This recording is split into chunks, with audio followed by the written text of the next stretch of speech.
We're now going to use boundary conditions to find the particular solution to a second order differential equation.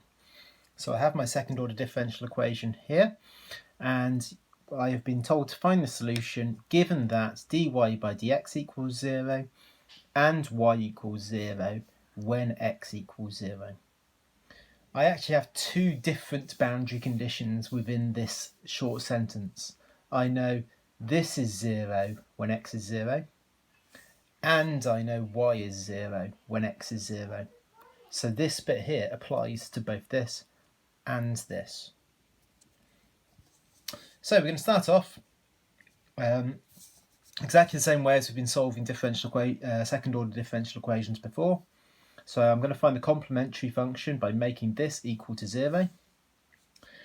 Get my auxiliary equation. Solve my auxiliary equation to find my values of m. And that tells me that my complementary function is like that. Now I'm going to find my particular integral. Given that I've got 2e to the x on the right hand side over here, I would initially think this to be my particular integral, but I know it can't be that because that matches up with part of my complementary function. So because it can't equal this, that's why I'm going to multiply it by x. Right, now I'm going to substitute this into my differential equation. So I'm going to have to differentiate this twice to get my d2y by dx squared. So if I differentiate it once, I get that. Then differentiate that again, I get that. Simplifying that, I can collect out these like terms, I get this.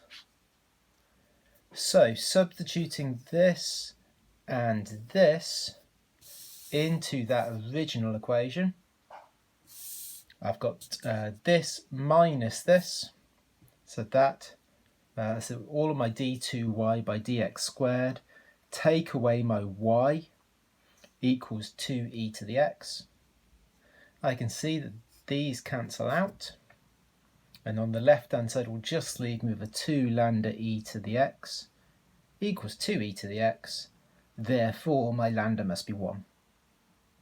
And if lambda is 1, that means my particular integral is this. So I know my particular integral, I know my complementary function, so I can now add those two things together to get my general solution like that. Now I'm going to use my boundary conditions. So I know that y equals 0 when x equals 0. So if I substitute that in, substitute 0 here, 0 here, 0 here, and 0 here, I get this. Obviously e to the power 0 is just 1, so a times that will be a, b times that will be b.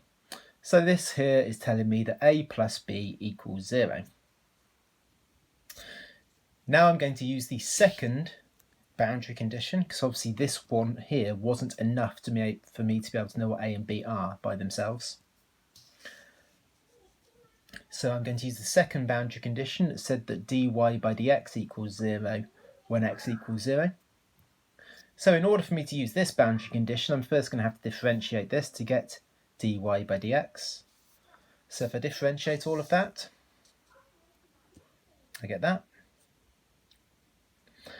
Now substituting 0 in here and 0 in here, here, here, and here, I get that. Which means that a minus b plus 1 equals 0. And so these are my two equations that I can now solve simultaneously. So this is the top equation there. I just rearranged this equation here a little bit. So I can now solve those two equations simultaneously to find that a is minus a half and b is plus a half. So I can now substitute those back into the general equation to get my particular solution to this differential equation.